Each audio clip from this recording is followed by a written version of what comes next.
Perfeito. Novamente agradecer o convite para essa aula um pouco mais difícil do nosso dia a dia. A gente está falando só de cardiologia, anticoagulação e cardiologia, mas os anticoagulantes não é só para doença, para cardiopata. Na verdade, eu saio um pouco da cardiologia, vamos para a clínica médica. Vamos falar das doenças que provavelmente vão ser as doenças que todo médico recém-formado vai ter que saber lidar, pelo menos as principais situações. Para começar a falar, primeiro, é importante saber que existe um delicado equilíbrio entre os fatores procoagulantes e anticoagulantes. Esse equilíbrio, a todo momento no nosso corpo, a gente está sofrendo eventos trombóticos e esses trombos estão sendo desfeitos pelos fatores fibrinolíticos, os fatores anticoagulantes, fazendo esse equilíbrio perfeito que permite a gente não viver numa eterna trombose, ou em um eterno sangramento, qualquer cortezinho a gente sangrar. Qualquer fator que interfira nesse equilíbrio vai levar ou a um evento de sangramento maior, ou, nosso tema de interesse, a tromboses. Pacientes que têm alguns fatores de risco têm maior predisposição à trombose, mas não necessariamente os pacientes que possuem esse fator de risco, por exemplo, a prótese mecânica, mesmo paciente sem nenhum fator de risco, pode sofrer um evento trombótico. E isso causado por qualquer fator que interfira em toda a complexa cascata da coagulação. O Vitor já falou da tríade de Bishop, mas eu resolvi mostrar nesse slide a tríade de Bishop, porque todo o raciocínio que a gente vai traçar a partir de agora vai ser baseado nessa tríade. Essa tríade é a tríade de predisposição à coagulação, a trombo. Isso é necessário para a trombose ter pelo menos um desses 3 fatores. Quanto mais fatores, maior é o estado de hipercoagulabilidade, lesão vascular, lesão na parede vascular e uma estase circulatória. Qualquer um desses 3 fatores aumenta, e quanto mais fator você tiver, maior sua chance de trombo. Várias coisas que vocês estão vendo aqui, eu vou falar um pouco nessa aula. Doença maligna, gravidez, trauma cirurgia, a lesão vascular, o trauma cirurgia vai levar, fibrilação atrial, que vocês já viram bastante, está na pia de como a estase circulatória, disfunção ventricular, imobilidade ou paralisia, e vários outros fatores. Vamos discutir esses próximos 5 tópicos.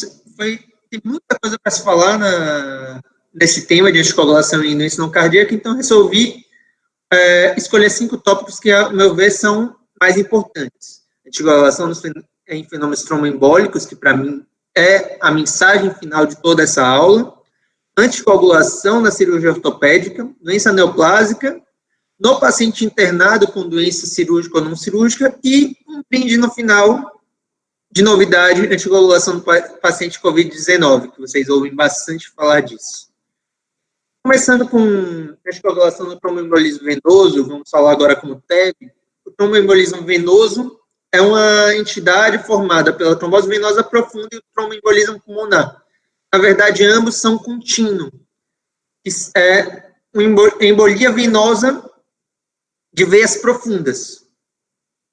Geralmente são vasos de grande calibre acometidos e, muito importante, a terceira causa de morte cardiovascular, perde apenas para infarto e AVC. O principal sítio de trombose inicial são os membros inferiores, porém, hoje em dia, a gente vem tendo uma taxa muito maior de trombose em outros sítios, trombose em membro superior, trombose em marca-passo. Lembrando que os pacientes estão sendo muito mais invadidos por conta de doenças crônicas, acaba internando, colocando um catéter de longa permanência, e isso tudo predispõe a tromboses. A coisa mais importante você só vai dar o diagnóstico de TEV, principalmente de tromboembolismo pulmonar, se você pensar em fazer o diagnóstico, na possibilidade clínica do diagnóstico. É um diagnóstico difícil, mas mais comum do que todos nós imaginamos. Para fazer o diagnóstico do tromboembolismo venoso, do TEP, a gente tem que ter um diagnóstico prioritariamente uma suspeita clínica, confirmada ou afastada por exames. Antes, para você ter o diagnóstico do TEV, no caso, de TEV, de tromboembolismo venoso, você vai utilizar a sua história, o seu exame físico, para levantar a suspeita. Mas é uma coisa muito precisa você dizer, eu suspeito que esse paciente tem TEP, tromboembolismo pulmonar. O que a gente vai fazer para dizer, por que você suspeita? Não, é meu feeling. Não é isso que a gente tem que fazer quando a gente está diante de um paciente. A gente não vai falar que é meu feeling que você tem esse diagnóstico. Você tem que basear o seu diagnóstico, a sua suspeita diagnóstica, em algum ponto objetivo. Existem vários scores, entre eles o score de Wells, é o score mais famoso, são 2 scores de Wells, um de probabilidade de TVP, mas principalmente o score de Wells apresentado à esquerda, que vê a probabilidade de TEP. Por que eu trouxe o score para vocês verem? Basicamente, para vocês verem quais são os pontos importantes. Vários pontos que levam a suspeita clínica do TEP estão nesse score. Primeiro, evento tromboembólico prévio. TEV prévio, a gente tem 1,5.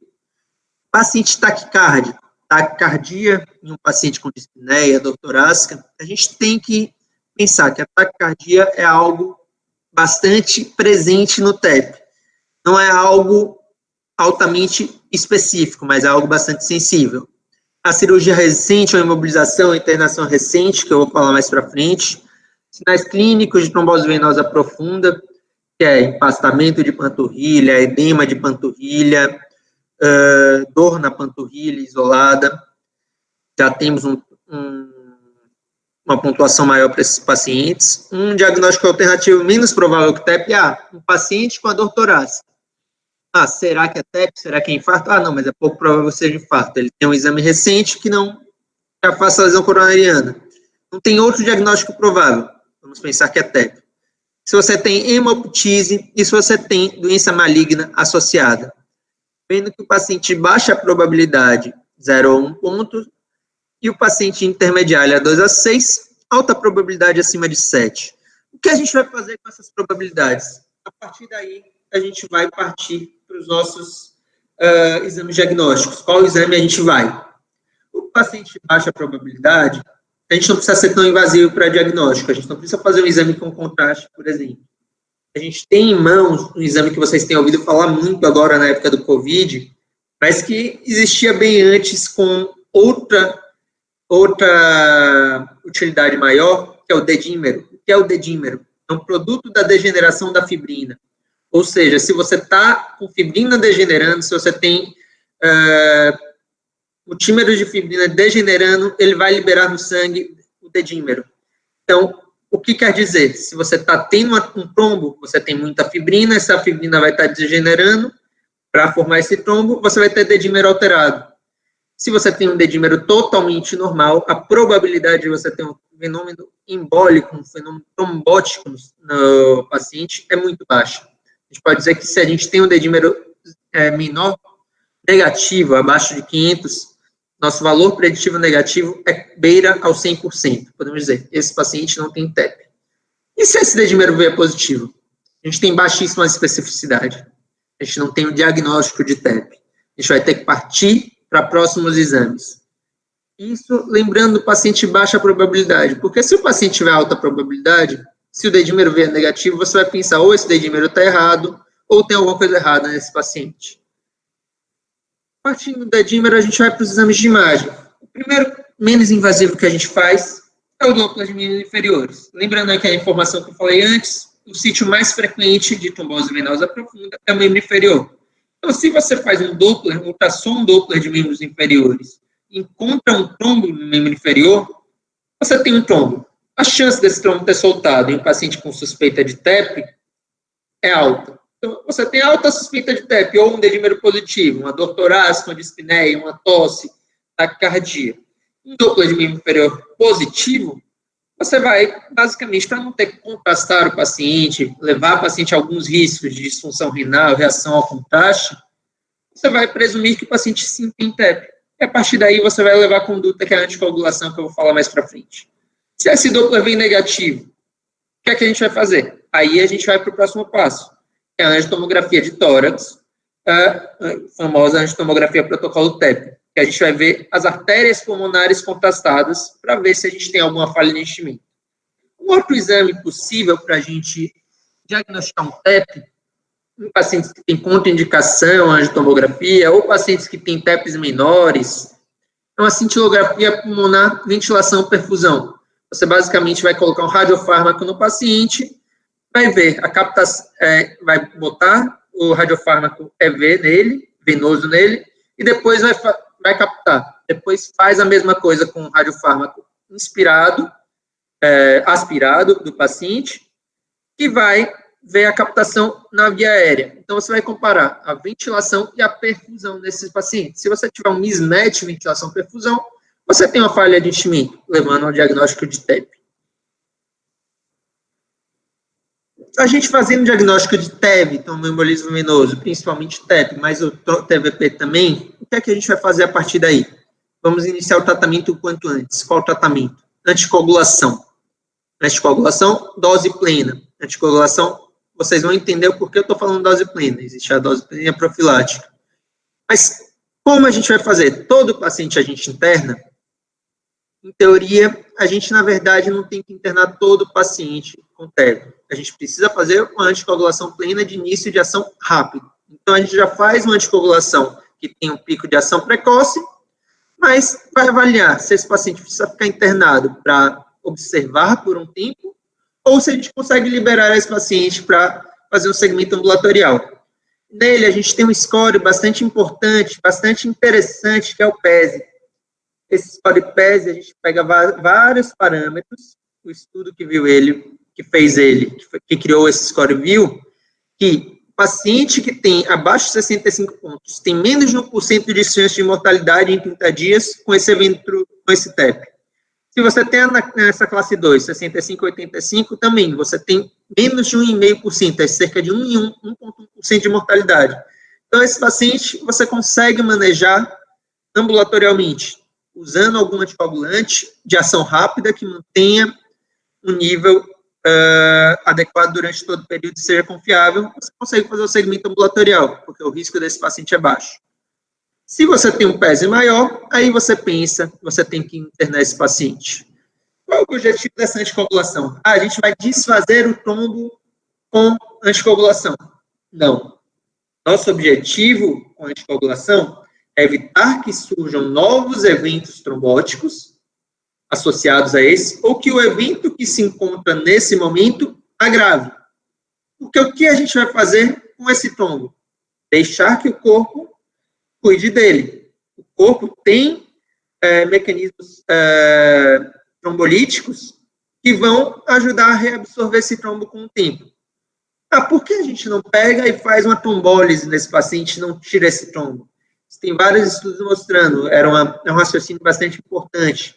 Porém, no paciente que tem um tromboembolismo pulmonar leve, não está chocado, alguma coisa assim, não é necessário fazer isso. É só anticoagular para evitar que ele piore. A trombólise, que é a solução medicamentosa do trombo, a gente só faz no paciente que está quase morrendo por causa desse embolismo, o paciente que está chocado. Por quanto tempo anticoagular esse paciente? A gente já fez o diagnóstico, a gente já iniciou o tratamento. Tratamento pode ser com varfarina, com novos anticoagulantes. A gente já tem estudos mostrando que a varfarina e novos anticoagulantes são equivalentes nesses casos. Ou, quando está internado, a gente já começa com heparina. Heparina plena, heparina dose plena, pode ser baixo peso molecular, heparina sódica. E passa para o anticoagulante via oral. A partir daí, a gente tem que deixar um tempo anticoagulado do paciente. Qual é esse tempo? Em 2016, foi a última diretriz do CHEST de tromboembolismo venoso, deixou bem definido que num paciente que não tem um fator de risco permanente, que eu vou falar mais para frente vários deles, a gente vai anticoagular entre 3 e 6 meses, mínimo de tempo possível, e reavaliar com frequência para ver se ele não recidiva esse TEP, esse evento tromboembólico. Se ele apresenta algum fator de risco, alguma trombofilia, algum câncer, algum outro fator de risco, uso de anticoncepcional, que possa levar ele a ter um novo evento tromboembólico, a gente vai deixar o paciente anticoagulado por tempo indeterminado. E vamos reavaliar periodicamente esse tempo de anticoagulação para ver se ele ainda tem aquele fator de risco ou não. Falar um pouco a partir de agora, os tópicos que eu vou falar vão ser tudo baseados no que eu falei antes, no risco de trombose. Paciente oncológico, paciente ortopédico, paciente internado, por que a gente anticoagula? A gente anticoagula porque esses pacientes têm um risco maior de evento tromboembólico. A gente vai fazer ou anticoagulação preventiva, profilática, seria uma anticoagulação em dose baixa, ou anticoagulação que a gente chama de plena, que é uma dose alta, que mantém o paciente bem anticoagulado, só que aumenta esse risco, o risco de sangramento. Primeiro de tudo, a cirurgia ortopédica. Por que discutir anticoagulação nesses pacientes? Nas grandes cirurgias ortopédicas, principalmente a ortoplastia de joelho e quadril, foi evidenciado que os pacientes que têm essas cirurgias, eles ficam muito tempo parados, têm imobilidade muito grande, então a gente tem a estase da tríade de Virchow. Então, esses pacientes vão ter um risco de tromboembolismo venoso elevado no pós-operatório. O uso sistemático e preventivo do anticoagulante, mesmo que o paciente não tenha tido evento embólico, foi avaliado e foi visto que reduziu realmente a incidência de evento tromboembólico sem aumentar tanto o risco de sangramento. Esse é um estudo importante que foi avaliado. Paciente que fez a profilaxia inicial, paciente que não fez a profilaxia, a prevenção é o em azul da trombose. E o paciente que fez a prevenção da trombose, principalmente nos primeiros 15 dias, a gente viu que os pacientes que fizeram a profilaxia, a prevenção, tiveram muito menos eventos do que os pacientes que não tiveram a profilaxia. E se vocês verem, num período estendido entre 15 e 30, 35 dias do evento, da cirurgia, a gente manteve aumentando esse tempo esse risco de trombose. Então, hoje em dia, a gente tem um conceito que o paciente que faz a cirurgia ortopédica, a gente faz a profilaxia durante a internação, porém, no pós-operatório, a gente tem que manter o paciente anticoagulado por pelo menos um mês. Porque esse período é um período de maior imobilidade, um período de maior inflamação, o paciente está em risco maior de trombose. Lembrando que os pacientes que operam quadril, que operam joelho, na grande maioria das vezes são pacientes idosos, e o tromboembolismo é uma das principais causas de morte pós-operatória nesses pacientes. Qual anticoagulante a gente vai usar? Inicialmente se usava apenas os cumarínicos, já foram falados extensivamente nas últimas aulas, em todas as aulas, porém tem diversos estudos atualmente que mostram que os DOACs, rivaroxabana, dose plena, 15, 20 miligramas dependendo do paciente, 30 miligramas em alguns casos, o Eliquis, todos os novos anticoagulantes podem ser utilizados na prevenção desses pacientes. No paciente com doença oncológica, a gente tem algo mais complexo. Cirurgia ortopédica, faz a cirurgia, 30 dias a gente anticoagula. Lembram da tríade de Virchow? Na tríade de Virchow, a gente viu que doença oncológica é um fator inflamatório, um fator de lesão endotelial, que vai aumentar o risco de trombose. A gente sabe que os pacientes com doença oncológica têm mais trombose. Então, paciente com neoplasia ativa, fator de risco para TEV. Se você tem um paciente que tem já fatores de risco e tem associado uma neoplasia nesse paciente, uma neoplasia ativa, qualquer suspeita que você tenha, estou com dor na perna, você tem que investigar ativamente se o paciente tem uma trombose, porque o risco de trombose nesse paciente é muito alto. Sempre que o paciente com câncer está internado, independente do quadro, vocês vão ver mais para frente quais são os casos que a gente faz a profilaxia no internado, mas o paciente com câncer, sempre que estiver internado, você vai realizar a profilaxia. Se você for fazer alguma cirurgia num paciente oncológico, pode ser tratando câncer ou outra cirurgia, importante você iniciar essa profilaxia até antes, porque o risco de trombose já começa nos dias anteriores da cirurgia, que o paciente já vai estar mais imóvel, vai estar mais estressado, vai estar mais inflamado. E dependendo do caso, nesse caso de cirurgia, você vai manter 14 a 30 dias. Mas não vamos anticoagular todo paciente com câncer. Por quê? Porque já foi estudado. Diversos estudos mostraram, eu vou falar mais para frente alguns. Não se deve realizar anticoagulação profilática ambulatorial em todos os pacientes, apenas em alguns grupos de tumores de muito alto risco. Esse foi um trial qual a gente escolher? Vamos usar o que para o paciente? Ah, não, nesses pacientes a gente vai usar farfarina. Vamos usar novos anticoagulantes. Não. Paciente com neoplasia ativa, a gente tem evidências que o uso de heparina de baixo peso molecular está relacionado a menos eventos e menos riscos do que o uso de anticoagulantes orais, principalmente a varfarina. Esse estudo daqui foi um estudo publicado no New England, que é o CLOT Trial, que comparou dalteparina, que é uma heparina de baixo peso molecular ao uso de cumarínicos no paciente com doenças oncológicas diversas, mais de 30 tipos de neoplasia foram avaliados. Foi visto que o uso do anticoagulante oral, você teve uma recorrência muito maior do tromboembolismo venoso. Estudos mais recentes mostraram que os DOACs, os anticoagulantes de ação direta, os inibidores do fator 10A, principalmente, são eficazes nessa população e, num paciente que tem uma trombose, que você vai tratar da mesma maneira que a gente falou anteriormente, você vai anticoagular por pelo menos 6 meses. Lembra que eu falei que pacientes com trombose, sem outros fatores de risco, você vai anticoagular por pelo menos de 3 a 6 meses, o mínimo de tempo possível? No paciente oncológico é diferente. Você vai anticoagular pelo menos 6 meses. Dependendo da neoplasia ou do risco que o paciente tem, você pode manter durante todo o período que esse paciente está com a neoplasia ativa, se ele já teve evento com trombótico. Paciente internado. Por quê? Internação por doença aguda não cirúrgica. Só a internação por uma doença aguda não cirúrgica aumentou 8 vezes o risco de tromboembolismo venoso.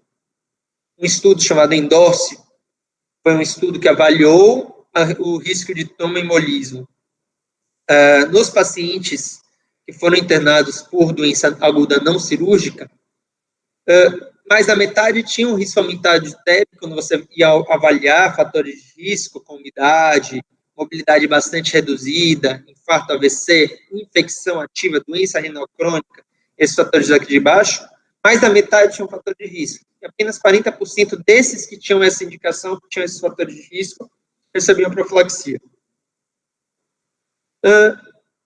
Para fazer essa profilaxia, você tem diversas opções. Você vai prevenir o surgimento de eventos trombóticos nesse paciente. Como você vai prevenir? Você tem praticamente dois métodos. A quimioprofilaxia, que é o uso das heparinas, e a profilaxia mecânica, que é basicamente a bota pneumática. Método de escolha, sempre que a gente pode, é usar a quimioprofilaxia.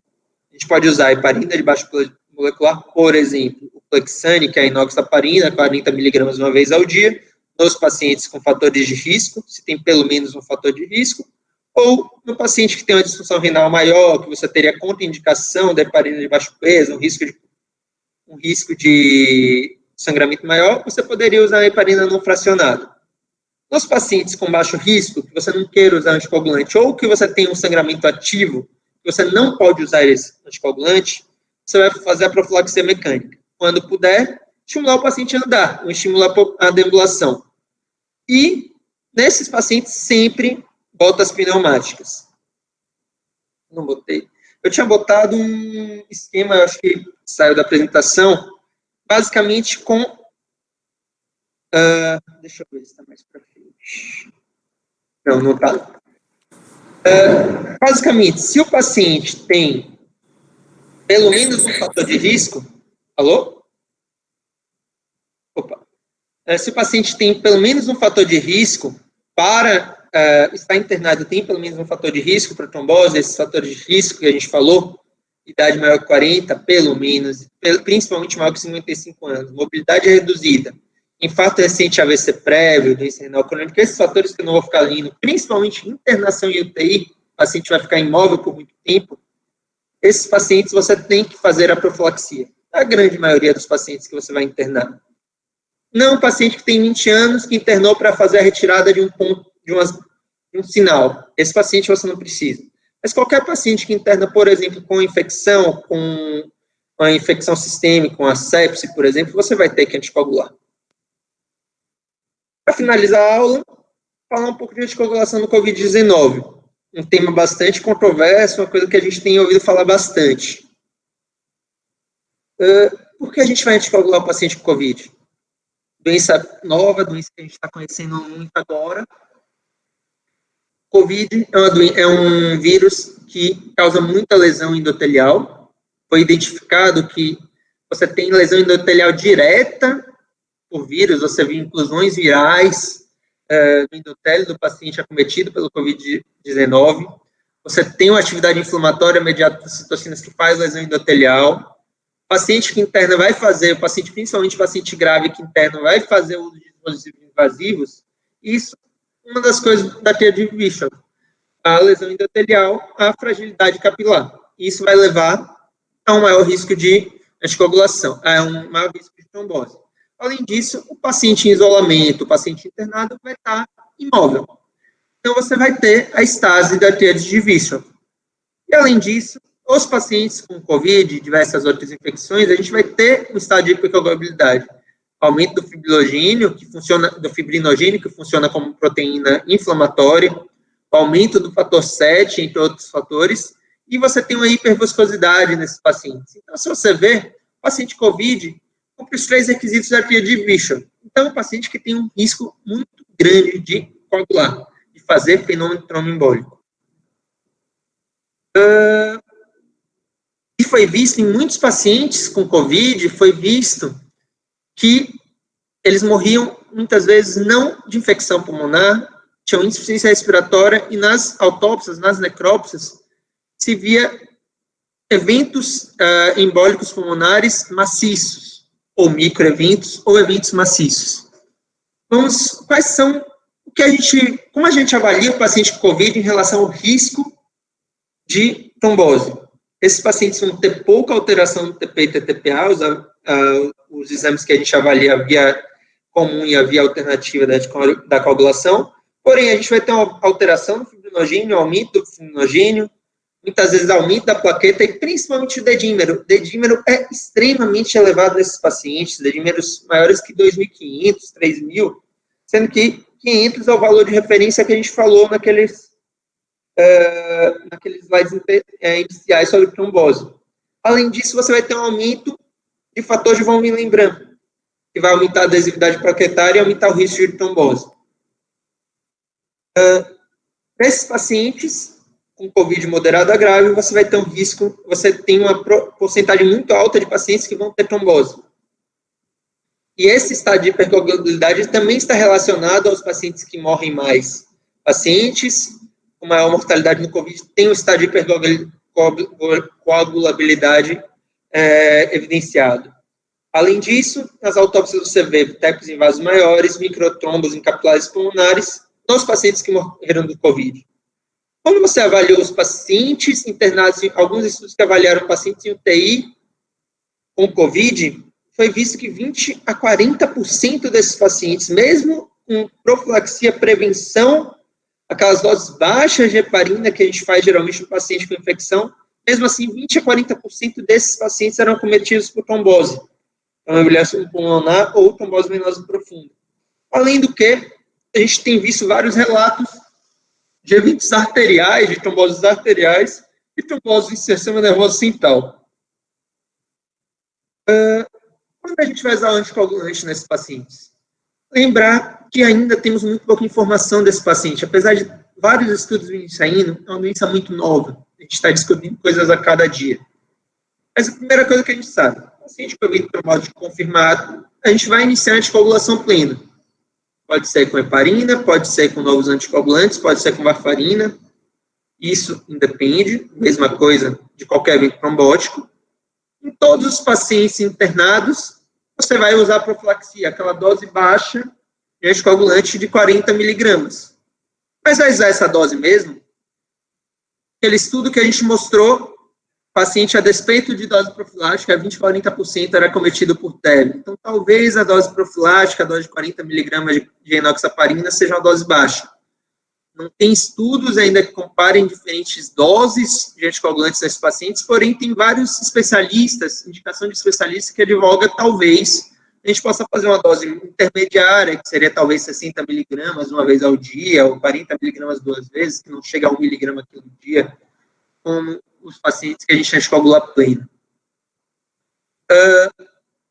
Nos pacientes que a gente está com suspeita de trombose, mas a gente não confirmou, ou tem alterações laboratoriais, tipo dedímero muito alterado, é plausível a gente já fazer anticoagulação plena, porque a probabilidade de TVP de trombose é alta.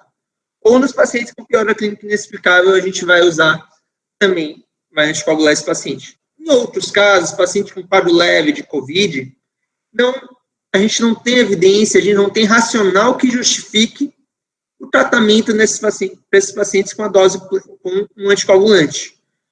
O paciente que está em casa, mas está com vida normal, não tem sintomas ou poucos sintomas, não tem suspeita de trombose, não tem por que a gente iniciar um anticoagulante, porque o anticoagulante tem o outro lado. A anticoagulação leva a um risco de sangramento também. Ou seja, e depois, no paciente internado, a gente vai sempre fazer a profilaxia. E depois que a gente dá alta para o paciente? Paciente com tromboembolismo confirmado, mesma coisa de outros pacientes sem COVID, que tenham tromboembolismo confirmado, a gente vai fazer anticoagulação oral por pelo menos 3 meses. Pacientes de alto risco que não tiveram TEV confirmados,